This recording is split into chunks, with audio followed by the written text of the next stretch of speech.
ঈশান এবং হারিয়ে যাওয়া শহরের রহস্য, এক রোমাঞ্চকর অভিযান। অধ্যায় ১, ধুলোমাখা অতীত এবং একটি জাদুকরী ডায়েরি। রাজস্থানের একটি প্রত্যন্ত গ্রাম, যেখানে সময় যেন শত শত বছর ধরে থমকে আছে। দূরে মাথা উঁচু করে দাঁড়িয়ে আছে এক প্রাচীন, পরিত্যক্ত দুর্গ। এই গ্রামেরই এক প্রান্তে বাবা মায়ের সাথে গ্রীষ্মের ছুটি কাটাতে এসেছে 10 বছরের ঈশান। ঈশান আর 5টা সাধারণ বাচ্চার মতো নয়। তার পরনে সবসময় থাকে একটা সাধারণ কালো টি শার্ট, কিন্তু তার চোখ দুটো ভীষণ তীক্ষ্ণ, যেন চারপাশের সব খুঁটিনাটি সে স্ক্যান করে নিচ্ছে। তার পিঠের ব্যাকপ্যাকে সবসময় থাকে তার প্রিয় স্কেচবুক, কিছু চারকোল পেন্সিল আর হালকা খিদে মেটানোর জন্য একটা চকলেট মাফিন। একদিন বিকেলে সূর্য যখন পশ্চিম আকাশে হেলে পড়েছে এবং চারপাশের পরিবেশ এক অদ্ভুত সোনালি আভায় ছেয়ে গেছে, ঈশান বেরিয়ে পড়ল দুর্গের আশপাশের ধ্বংসাবশেষ দেখতে। তার হাতে তার প্রিয় স্মার্টফোন ভিভো V60। এই ফোনের অরা লাইট ফিচারটি তার দারুণ পছন্দের, কারণ এটি দিয়ে সে অন্ধকারেও চমৎকার সিনেমাটিক ছবি তুলতে পারে। হাঁটতে হাঁটতে ঈশান চলে এলো গ্রামের প্রাচীন শিব মন্দিরের পেছনের এক ঘন জঙ্গলাকীর্ণ অংশে। জায়গাটা স্যাঁতসেঁতে আর বুনো লতা পাতায় ঢাকা। হঠাৎ একটি পুরনো শ্যাওলাধরা পাথরের স্তূপের নিচে তার চোখ আটকে গেল। সেখানে অর্ধেক মাটিতে পোতা অবস্থায় পড়ে আছে একটি অদ্ভুত দেখতে চামড়ায় মোড়ানো বই। ঈশান সাবধানে বইটি টেনে বের করল। বইটির মলাট এতই পুরনো যে চামড়াটা জায়গায় জায়গায় ফেটে গেছে। মলাটের ওপর একটি অদ্ভুত গোলাকার প্রতীক খোদাই করা, ঠিক যেন একটি জ্বলন্ত সূর্য, যার কেন্দ্রে একটি চোখ। ঈশান বইটি খুলল। পাতাগুলো হলদেটে, আর তাতে এমন এক ভাষায় কিছু লেখা যা সে জীবনেও দেখেনি। কিন্তু অদ্ভুত ব্যাপার হলো, পাতাগুলোতে কিছু মানচিত্র এবং জ্যামিতিক নকশা আঁকা ছিল যা অসম্পূর্ণ মনে হচ্ছিল। হঠাৎ তার মনে হলো, প্রাচীনকালে অনেক গুপ্তচর অদৃশ্যকালী ব্যবহার করত। সে তার ফোনের অরা লাইট অন করল এবং বইয়ের প্রথম পাতার ওপর ধরল। আর তখনই ঘটল এক অবিশ্বাস্য জাদু। সাধারণ আলোতে যা একদমই ফাঁকা লাগছিল, অরা লাইটের বিশেষ আলোয় সেখানে ফুটে উঠল উজ্জ্বল নীল রঙের কিছু ভাসমান রেখা। রেখাগুলো মিলে একটি সম্পূর্ণ মানচিত্র তৈরি করল। মানচিত্রের শুরুটা এই শিব মন্দির থেকেই, আর শেষটা দুর্গের নিচের কোনো এক অজানা গহ্বরে। অধ্যায় 2, অন্ধকারের সুড়ঙ্গ এবং পাথরের ধাঁধা। মানচিত্রটি নির্দেশ করছিল মন্দিরের ভেতরের একটি নির্দিষ্ট পিলারের দিকে। ঈশান চারকোল পেন্সিলটা বের করে নিজের স্কেচবুকে মানচিত্রের একটা দ্রুত খসড়া এঁকে নিল, যাতে ফোন বন্ধ হয়ে গেল পথ হারাতে না হয়। এরপর সে ডায়েরিটা ব্যাগে নিয়ে সোজা ঢুকে গেল মন্দিরের ভেতরে। চারদিক নিস্তব্ধ, শুধু মাঝে মাঝে চামচিকার ডানা ঝাপটানোর শব্দ শোনা যাচ্ছে। ঈশান মানচিত্রের নির্দেশ অনুযায়ী মন্দিরের ঠিক মাঝখানের পঞ্চম পিলারের কাছে গিয়ে দাঁড়ালো। ওরা লাইট জেলে সে পিলারের গায়ে খুঁজতে লাগলো কোনো লুকানো বোতাম বা খাঁজ। হঠাৎ তার আঙুল একটা পাথরের খোদাই করা পদ্মফুলের ওপর পড়ল। পদ্মফুলের মাঝখানের অংশটা একটু মসৃণ, যেন বহু বছর ধরে কেউ সেটা ছুঁয়েছে। ঈশান সেখানে শক্ত করে চাপ দিতেই একটা ভারী পাথর ঘষার গগনভেদী শব্দ হলো। পিলারের পেছনের দেয়ালটা ধীরে ধীরে সরে গিয়ে অন্ধকার এক সুড়ঙ্গের মুখ খুলে গেল। ভেতর থেকে এক দমকা ঠান্ডা স্যাঁতসেঁতে বাতাস বেরিয়ে এলো। ঈশানের বুক ঢিপঢিপ করছিল, কিন্তু অ্যাডভেঞ্চারের নেশা তাকে পেয়ে বসেছে। সে ফোনের ফ্ল্যাশলাইট জ্বেলে সুড়ঙ্গে প্রবেশ করল। সুড়ঙ্গটি বেশ সরু এবং মাটির অনেক গভীরে নেমে গেছে। প্রায় 10 মিনিট সাবধানে হাঁটার পর সে একটি বিশাল বন্ধ পাথরের দরজার সামনে এসে পৌঁছালো। দরজার গায়ে চক্রাকারে খোদাই করা আছে 5টি ভিন্ন প্রাণীর ছবি: শিং, সাপ, ঈগল, হাতি এবং হাঙর। ঈশান ডায়েরির পাতাটি আবার অরা লাইটের আলোয় ধরল। সেখানে একটি ধাঁধা ফুটে উঠল। যে মেঘের রাজ্যে রাজত্ব করে, তার ঠিক নিচে যে মাটির বক্ষ চিরে এগিয়ে যায়, আর তার ডানদিকে যে অতল জলের রাজা। ঈশান চোখ বন্ধ করে একটু ভাবল। মেঘের রাজ্যে থাকে ঈগল, মাটির বক্ষ চিরে যায় সাপ, আর অতল জলের রাজা হাঙর। সে প্রথমে ঈগলের ছবিতে, তারপর সাপের ছবিতে এবং সবশেষে হাঙরের ছবিতে চাপ দিল। ক্লিক ক্ল্যাক, ভেতর থেকে ভারী লোহার শিকল ঘোরার শব্দ হল। এক মুহূর্তের নিস্তব্ধতা, তারপর বিশাল পাথরের দরজাটি মাঝখান থেকে ভাগ হয়ে খুলে গেল। সামনে যে দৃশ্য সে দেখল, তা যেন অন্য এক পৃথিবীর। অধ্যায় 3, পাতালে গহীন অরণ্য এবং মৃত্যুর ঝুলন্ত সেতু। দরজা পেরিয়ে ঈশান দেখল সে মাটির নিচে এক বিশাল গুহায় এসে পড়েছে, যার ভেতরে রীতিমতো একটা আস্ত জঙ্গল গজিয়ে উঠেছে। ওপরের পাহাড়ের ফাটল দিয়ে চুইয়ে পড়া আলো আর জল এই জঙ্গলকে বাঁচিয়ে রেখেছে। ডায়েরির মানচিত্র দেখাচ্ছে তাকে এই জঙ্গল পেরিয়ে একটি নদীর ধারের ঝর্ণায় পৌঁছাতে হবে। টানা হাঁটার পর ঈশান একটু ক্লান্ত বোধ করল। সে একটা পাথরের ওপর বসে ব্যাকপ্যাক থেকে মাফিনটা বের করে কয়েক কামড় খেল। এনার্জি ফিরে পেয়ে সে আবার এগোতে শুরু করল। হাঁটতে হাঁটতে হঠাৎ গাছের ডালপালা নড়ার শব্দ। সামনেই একটি মোটা ডাল থেকে ঝুলছে এক বিশাল সবুজ অ্যানাকোন্ডা প্রজাতির সাপ। ঈশান স্থির হয়ে দাঁড়িয়ে রইল। সে জানত হঠাৎ নড়াচড়া করলে বিপদ। সে খুব সাবধানে মাটি থেকে একটা পাথর তুলে পাশের একটা ঝোপের দিকে ছুঁড়ে মারল।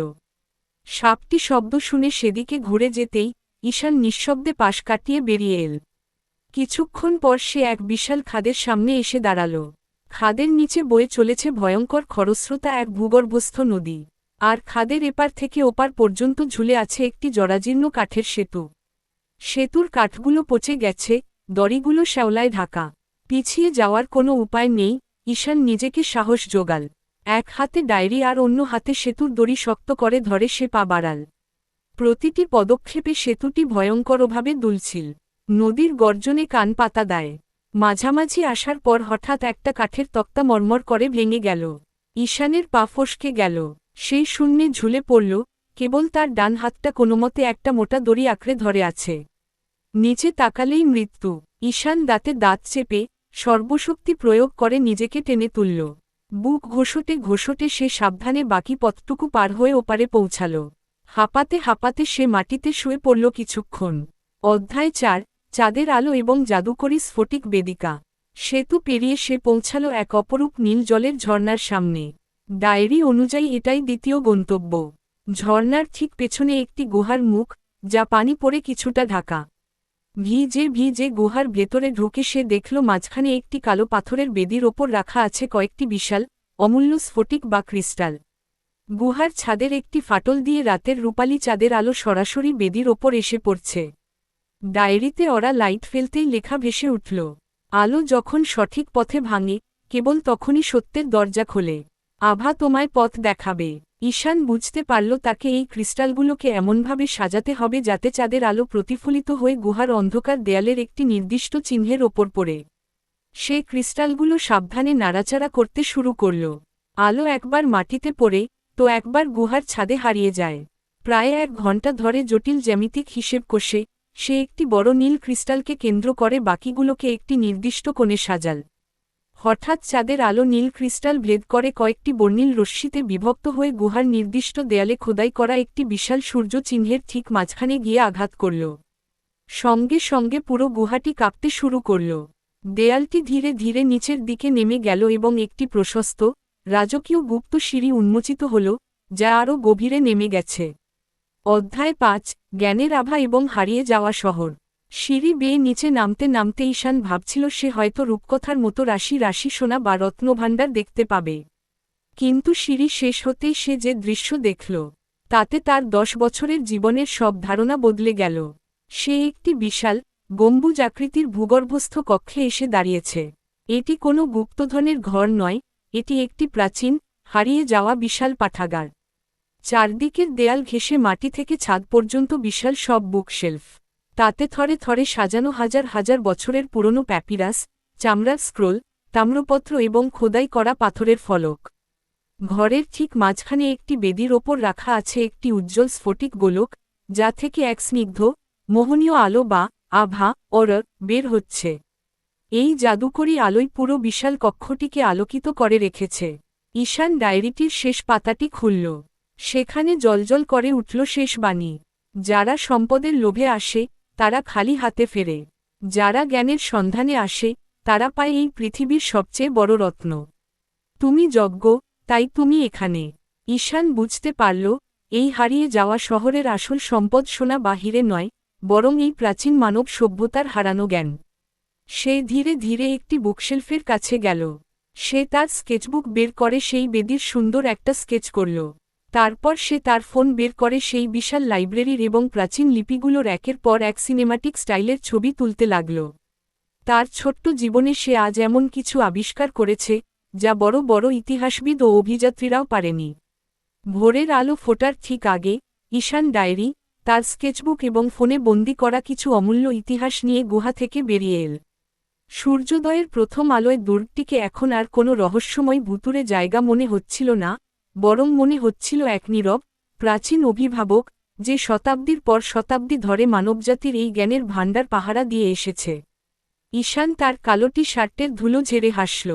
তার এই প্রথম অভিযান হয়তো শেষ হল, কিন্তু সে জানে, এই বিশাল পৃথিবীতে এমন আরও অনেক রহস্য তার অপেক্ষায় আছে। তার জীবনের আসল অ্যাডভেঞ্চার তো সবেমাত্র শুরু।